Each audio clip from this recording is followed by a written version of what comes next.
Good morning friends, मैं जयप्रकाश खंडेलवाल आपका स्वागत करता हूं आपके अपने YouTube channel geography with Jyoti Prakash में। आपका अपने इस परिवार के प्रति इसी प्रकार सहयोग बना रहे। आज का हमारा टॉपिक एस्ट्रोनॉमी में लाइफ ऑफ ए स्टार, यानी कि हम खगोलिकी ही पढ़ रहे हैं। खगोलिकी में आज का हमारा टॉपिक है तारे का जीवन या तारों का जीवन काल पढ़ रहे हैं। तारे का जीवन 1450 स्टेज में चलता है। तारा बनता कैसे है, इस चीज पर आज हम अध्ययन करेंगे। बचपन से ही एक पोएम हमेशा सुनते आए हैं, twinkle twinkle little star how I wonder what you are, कि रात को जगमगाने वाले तारे, मुझे आश्चर्य है कि तुम कौन हो और कहां हो। आज इसी चीज पर हम देखते हैं। इस प्रकृति में चराचर प्राणी का, चाहे वह सजीव हो या फिर निर्जीव, कोई भी स्थायी नहीं है। किसी का जीवन फिक्स नहीं है। मनुष्य की तरह तारों का भी जीवन 3-4 अवस्थाओं से, वैसे तो मुख्यतः इसमें मेन 14 अवस्थाएं होती है, लेकिन मुख्यतः हम 3-4 अवस्थाओं का अध्ययन करते हैं, उनसे होकर गुजरता है। यानी कि इस प्रकृति में कोई भी चीज स्थायित्व को प्राप्त नहीं है। जो जन्मता है वह मृत्यु को अवश्य प्राप्त होता है। तारे का निर्माण किस प्रकार होता है? तारे में मुख्यतः हाइड्रोजन गैसों का और हीलियम गैसों का मिश्रण होता है। हाइड्रोजन गैस इसमें अधिक होती है और हाइड्रोजन गैस संलयन क्रिया के माध्यम से हीलियम गैस में कन्वर्ट होता रहता है। हीलियम गैस धीरे धीरे वह भी कन्वर्ट होता है और कार्बन गैस में कन्वर्ट होता है। कार्बन अंततः आयरन में कन्वर्ट हो जाता है। यानी कि हम यह कह सकते हैं कि तारे के केंद्र भाग में या तारे के मध्य भाग में संलयन क्रिया के पश्चात बनने वाला अंतिम उत्पाद आयरन ही है। तो आज हम देखते हैं तारों का जीवन। ये हमारी गैलेक्सी है। हमने ये अध्ययन किया था कि a group of stars that's called galaxy. Galaxy क्या है? एक तारों का झुंड है, तारों का समूह है। गैलेक्सी की 3 सर्पिलाकार भुजाएं होती है। बीच का भाग बलज कहलाता है और ये जो तीनों भुजाएं हैं, ये टोटल की टोटल तीनों भुजाएं तारों से ही निर्मित होती है।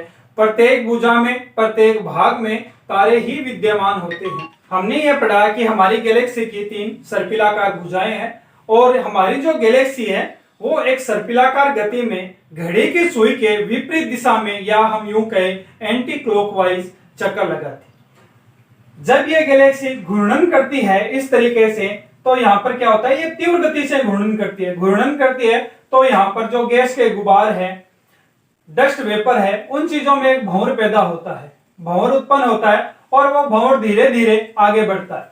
या हम यूं कहें कि वो भंवर तो वहीं था, लेकिन इसकी दिशा में ये आगे बढ़ा, इसकी भुजाएं आगे बढ़ती गई, तो उसका स्थान यहां से यहां प्रतीत होना शुरू हो गया। इस भंवर में मुख्यतः हाइड्रोजन गैस थी। हाइड्रोजन गैस हीलियम में कन्वर्ट हुई और जैसे जैसे हीलियम में कन्वर्ट हुई, तारे के केंद्र में एक ऊर्जा संचारित होने लगी। जब अतिरिक्त ऊर्जा बनती है, एक्सटर्नल एनर्जी बनने के बाद यहां पर जब ये तारा पहुंचा, तो इससे कुछ गैसें बाहर निकलना शुरू हो गई। ये प्रकृति का नियम होता है, जिसके पास कुछ ज्यादा बचत होती है, संग्रह होता है, वह बाहर निकलता ही है। जब ये गैसें बाहर निकलना शुरू हो गई, तो इस तारे की वास्तविक एनर्जी में कमी आई। यहां पर तारा कमजोर पड़ गया, तो ये इसकी भ्रूण अवस्था थी। जब तारा यहाँ पर कमजोर था, गैसें बाहर निकलना शुरू हो गई। एक अवस्था ऐसी आई कि हाइड्रोजन से जो हीलियम बन रहा था, हीलियम की परत सघन बन गई। अब ये गैसें बाहर नहीं जा रही थी और हीलियम में गुरुत्वाकर्षण, ग्रेविटेशनल फोर्स ज्यादा बन गया। इसकी वजह से गैसों को अंदर करने लग गया। अब 2 बल एक साथ काम कर रहे हैं, एक तो केंद्र अपसारी बल, एक केंद्र अपसारी बल।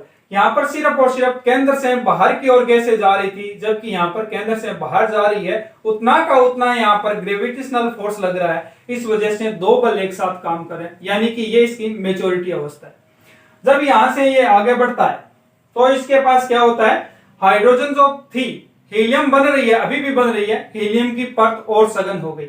इसके केंद्र भाग में, यानी कि हर एक के पास यही सिस्टम होता है, एनर्जी का एक निश्चित भंडार होता है। जैसे जैसे इसके केंद्र की हाइड्रोजन गैस खत्म हुई, ये अंदर से सिकुड़ना शुरू हो गया। लेकिन अंदर की हाइड्रोजन तो खत्म हो गई, लेकिन अभी भी इसके बाहरी परत की आउटर लेयर में जो हाइड्रोजन बची थी, वो अभी भी हाइड्रोजन में हीलियम में कन्वर्ट हो रहा था वो हाइड्रोजन।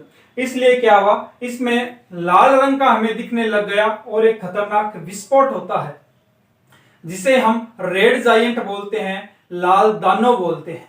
क्यों कि ये दानवकार बहुत विशाल हो गया और लाल रंग का हो गया, इस वजह से इसे रेड जायंट बोलते हैं। बहुत जबरदस्त इसका धमाका होता है, बहुत रोशनी होती है। इस एक रेड जायंट में इतनी रोशनी होती है कि पूरी की पूरी गैलेक्सी में रोशनी होती है, उसके बराबर इसी में होती है। जब यहाँ पर रेड जायंट हुआ, लाल दानव बना, यहाँ पर विस्फोट हुआ। विस्फोट होने के बाद ये तारा फिर आगे लुढ़का। जब विस्फोट हुआ तो दो चीजें बाहर निकली। एक तो निकली शार्प रेज यानी कि प्रगामी तरंगें जो हमारी गैलेक्सी में चारों तरफ विद्यमान हो गई। एक विस्फोट के साथ कुछ गैसेज बाहर आई। गैसेज बाहर आई, जो मध्य का भाग था वो तो आगे लुढ़कना शुरू हो गया। उसमें क्या था, उस मध्य भाग में हीलियम थी। हीलियम किस में कन्वर्ट होता है, अभी हमने चर्चा की थी, कार्बन में, और कार्बन का अंतिम उत्पाद आयरन होता है। अब वो भी विस्फोट हुआ, और वो विस्फोट हुआ तो हमने उसे नाम दिया सुपरनोवा विस्फोट, यानी कि बहुत खतरनाक धमाका। वो बिग बैंग के समान ही था, लेकिन हम उसे बिग बैंग नहीं कह सकते, लेकिन एज लाइक बिग बैंग के समान कह सकते हैं। जब ये धूल का गुब्बारा कुछ गैसें जो बाहर निकली, यह पुनः एकत्रित होगी। एकत्रित किस प्रकार होगी, अभी जो यहां पर हुई थी वही भंवर बना था, फ्रैक्शन फोर्स की वजह से वही यहां पर सिस्टम होगा। क्योंकि अपने जनक ग्रह की तरह तो ये काम करेगा, अपने पिता या दादा का अनुसरण ही करेगा। तो वो गैसेज भी यहां संगठित हुई, यहां संगठित होकर एक फिर तारा बना, और वो तारा आगे बढ़ता गया और वो हमारा सूर्य बन गया। ये हमारा सौभाग्य है कि हमें युवा सूर्य यानी कि जवान या फिर युद्ध सन प्राप्त हुआ है, ये हमारा सौभाग्य। जब यहां पर यह सूर्य बना तो क्या सूर्य हमेशा सूर्य ही रहेगा? नहीं, एक अवस्था ऐसी भी आएगी कि सूर्य भी विस्फोट करेगा। हर तारा कर रहा है तो सूर्य क्यों नहीं करेगा? क्योंकि सूर्य भी एक तारा है, और तारा उसे कहते हैं जिसके पास स्वयं का प्रकाश होता है और एनर्जी होती है। यह सूर्य कब विस्फोट करेगा? ये 4000 बिलियन वर्ष के बाद में विस्फोट करेगा। तब तक हमारा एग्जाम हो जाएगा, तो कोई चिंता की बात नहीं। यह सूर्य है। ये विस्फोट कैसे करेगा? सूर्य के भी नाभिक में हाइड्रोजन गैसेज है, और वही प्रक्रिया शुरू है संलयन की। हाइड्रोजन से हीलियम बनता जा रहा है, और इसी संलयन क्रिया के माध्यम से हमें सूर्य से रोशनी प्राप्त हो रही है, हमें सूर्य से ऊर्जा प्राप्त हो रही है। परीक्षा में बहुत बार ये प्रश्न पूछा गया है, सूर्य में जो ऊर्जा प्राप्त होती है इसके मुख्य कौन सी क्रिया है, संलयन है या फिर विखंडन है? तो हमेशा ध्यान रखना है यह संलयन क्रिया का ही उदाहरण है। बहुत बार एग्जाम में ये पूछा गया है। जब इसका हाइड्रोजन खत्म हो जाएगा और पूरा का पूरा ये हीलियम में कन्वर्ट हो जाएगा, तब यह भी विस्फोट करेगा, इसमें भी धमाका होगा। लेकिन इसे रेड जायंट नहीं बोल सकते, होगा रेड जायंट के जैसा ही, like as red giant but not so red giant. Red giant नहीं कह सकते। क्यों नहीं कह सकते? क्योंकि इसका आकार इतना बड़ा नहीं है। जब ये यहां पर बना, जब यहाँ पर तारा बना तो वो बहुत विस्तृत और बहुत बड़ा आकार का था। वो यहाँ पर पहुंचा, रेड जायंट हुआ, क्योंकि वो यहाँ पर था ही बड़ा। यहाँ पर बना, इसमें से इसका रेज निकली यानी कि प्रगामी तरंगें निकली, इसका सेंटर अलग हो गया, कुछ एक गैसेज और निकल गई, बची हुई गैसों का फिर एक गुब्बारा बना और वह सूर्य बना। तो इसलिए ये रेड जायंट नहीं हो सकता। जब यहाँ से ये हीलियम गैस थी, इसका विस्फोट हो गया सूर्य का, और जैसे जैसे ये ऊपर बढ़ा अपनी एनर्जी और खत्म करता गया, और इसका पूर्णतया अभी हम ये भी कह सकते हैं कि हीलियम भी कार्बन में कन्वर्ट होना शुरू हो गई। इसके पास रोशनी भी कम रह गई। जो हीलियम था वो हीलियम जल रही है, हीलियम की व्हाइट कलर की तरंगें निकल रही है, या फिर अपन ये कह सकते हैं ज्वालाएं निकल रही है। इसलिए हमने इसको नाम दे दिया व्हाइट ड्वार्फ, सफेद वामन।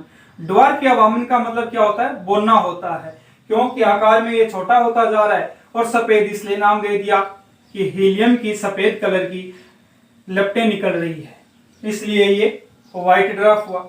व्हाइट ड्वार्फ में और एनर्जी कम हुई, हीलियम का लेवल और गिरता गया, और इसमें कार्बन ज्यादा बनता गया, और कार्बन आयरन में चेंज होता गया। एनर्जी जैसे कम हुई तो ये बन गया ब्लैक ड्वार्फ, क्योंकि अब इसमें सफेद रोशनी बची नहीं थी।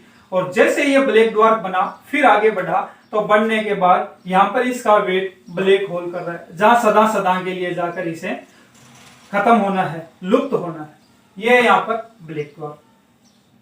जी हाँ, एक आकाशगंगा में ब्लैक होल एक ही हो सकता है, लेकिन ब्लैक ड्वार्फ अनेकों हो सकते हैं। तो फिर ये बताओ ब्लैक ड्वार्फ है क्या? हम कह सकते हैं ब्लैक ड्वार्फ वह चीज है जो वृद्ध तारों का समूह है। ब्लैक ड्वार्फ वृद्ध तारों का समूह है जो ब्लैक होल में जाने की ओर अग्रसर हो रहा है, लेकिन जो ब्लैक होल में चला गया वो पूर्णतया नष्ट हो गया, फिर ये वापस बाहर नहीं आएगा। फिर एक चीज पर ध्यान दे, हमने यहाँ पर विस्फोट करवाया, रेड जायंट का विस्फोट करवाया, ठीक है। जब ये और तेजी से हुआ, इसमें अगर गति अधिक रही तो इसके सेंटर से इलेक्ट्रॉन्स बाहर निकल गए। इलेक्ट्रॉन्स बाहर निकले तो इसमें सिर्फ और सिर्फ न्यूट्रॉन्स बचे, जिन्हें हम न्यूट्रॉन तारे भी कुछ बोलते हैं।